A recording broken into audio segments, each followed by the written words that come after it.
দুনিয়ার দেশে দেশে প্রবাসী বাংলাদেশিদের পাসপোর্টের জন্য হাহাকার চলছে। বিশেষ করে শ্রমিক অধ্যুষিত দেশগুলোতে এই সংকট এখন প্রকট আকার ধারণ করেছে। ইতালি, সৌদি আরব এবং সংযুক্ত আরব আমিরাতে পাসপোর্টের মেয়াদ না থাকায় ভিসা নবায়ন বন্ধ, দেশে জরুরি কাজে ভ্রমণে আসতে না পারা সহ নানামুখী জটিলতায় দিনাতিপাত করছেন প্রবাসী বাংলাদেশিদের একটি উল্লেখযোগ্য অংশ। এই খবর জানিয়ে জাতীয় দৈনিক মানবজমিন বলছে যে মালয়েশিয়ায় এমআরপি পাসপোর্ট সেবা বন্ধ করায় রেমিটেন্স শাটডাউনের ক্রমাগত হুমকি দিচ্ছেন প্রবাসীরা। তারা তাদের ভোগান্তির বার্তা পাঠাচ্ছেন সরকারের সর্বোচ্চ পর্যায়ে।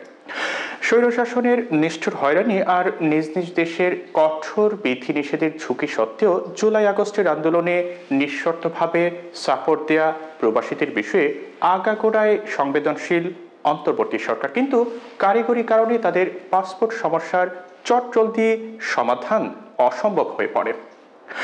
একদিকে প্রবাসীদের কান্না, অন্যদিকে তাদের প্রতি দায়ী থেকে নোডে চড়ে বসেছে সরকার। দ্রুততম সময়ের মধ্যে এই সংকটের একটি অন্তর্বর্তী সমাধান বের করতে মঙ্গলবার জরুরি বৈঠকে বসেছিলেন পররাষ্ট্র, স্বরাষ্ট্র এবং প্রবাসী কল্যাণ মন্ত্রণালয়ের দায়িত্বপ্রাপ্ত ৩ জন উপদেষ্টা। তাদের সঙ্গে ছিলেন স্বরাষ্ট্র মন্ত্রণালয়ের সুরক্ষা সেবা বিভাগ, বহির্গমন ও পাসপোর্ট অধিদপ্তর, প্রবাসী কল্যাণ ও বৈদেশিক কর্মসংস্থান মন্ত্রণালয়, পররাষ্ট্র মন্ত্রণালয়ের কনসুলার সংশ্লিষ্ট উচ্চ পর্যায়ের ৯ কর্মকর্তা। জরুরি ওই বৈঠকে পাসপোর্ট অধিদপ্তর জরুরি ভিত্তিতে ৩.৫ লাখ পাসপোর্ট বুক সংগ্রহের কথা জানিয়েছে। সেই সঙ্গে বলা হয়েছে যে পেন্ডিং ১,৯০,০০০ পাসপোর্টের একটি বড় অংশ ১৫ ডিসেম্বরের মধ্যে বিদেশের বাংলাদেশ মিশনগুলোতে পৌঁছানো সম্ভব হবে। বাকিটা আগামী ৩ সপ্তাহের মধ্যে পৌঁছানো হবে বলে জানানো হয়।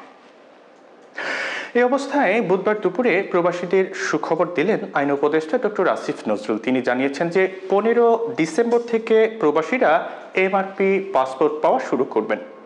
প্রবাসীদের উদ্দেশ্যে আসিফ নজরুল বলেন, আপনাদের পাসপোর্ট খুবই সমস্যা হচ্ছে আমরা জানি। ১৫ ডিসেম্বর থেকে আপনারা এমআরপি পাসপোর্ট পাওয়া শুরু করবেন। যারা আবেদন করেছেন ৩ থেকে ৪ সপ্তাহের মধ্যে তারা এমআরপি পাসপোর্ট পেয়ে যাবেন বলছিলেন আসিফ নজরুল। পাসপোর্ট প্রাপ্তিতে সৌদি আরব এবং মালয়েশিয়াকে অগ্রাধিকার দেওয়ার কথা জানিয়ে আইন উপদেষ্টা বলেন যে প্রথম প্রায়োরিটি দেওয়া হবে সৌদি আরব এবং মালয়েশিয়াকে। এরপর যেসব কান্ট্রিতে ডিমান্ড বেশি তাদের ক্ষেত্রে প্রায়োরিটি দিয়ে সমস্যাটা ৩ থেকে ৪ সপ্তাহের মধ্যে সমাধান করা হবে। উপদেষ্টা বলেন, এত পরিমাণ এমআরপি পাসপোর্ট ছাপানো হচ্ছে যে ইনশাল্লাহ আগামী ২-৩ বছরে এই সমস্যা আর হবে না। পাসপোর্টের জন্য প্রবাসীদের ভোগান্তির ঘটনায় দুঃখ প্রকাশ করে আসিফ নজরুল বলেন, এই সমস্যাটা তৈরি হয়েছে বিগত ফ্যাসিস্ট সরকারের আমলে। সেখানে তৎকালীন যে মন্ত্রী ছিলেন উনি পাসপোর্টের ছাপানোর কাজটা ওনার এক পরিচিত কোম্পানিকে অনিয়মতান্ত্রিকভাবে দেওয়ার চেষ্টা করেছিলেন।